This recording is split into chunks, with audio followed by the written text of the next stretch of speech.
Nararanasan ng 10 hanggang 20 pesos na taas presyo sa kada kilo ng karne ng baboy at manok sa Lipas City Public Market. Alamin yan sa report ni Paul Hernandez.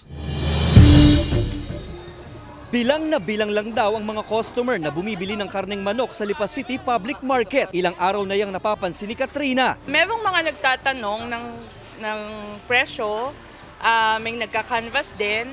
Meron din namang hindi na nagtatanong, basta lang bibili. Tumaas kasi ng 10 pesos ang kada kilo ng manok sa whole at fresh cut chicken. Kahit mahal, pinili pa rin bumili ni Myla ng 1/4 na fresh cut na manok. Kesa laging isda, di magmamanok naman. Kahit Tapo, kahit medyo budget lang.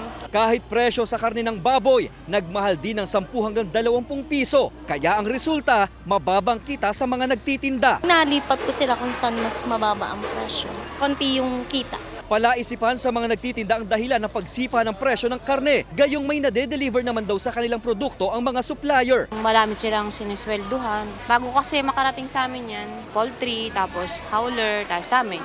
Kaya ganun, mahal siguro. Mataas yung presyo ng feeds.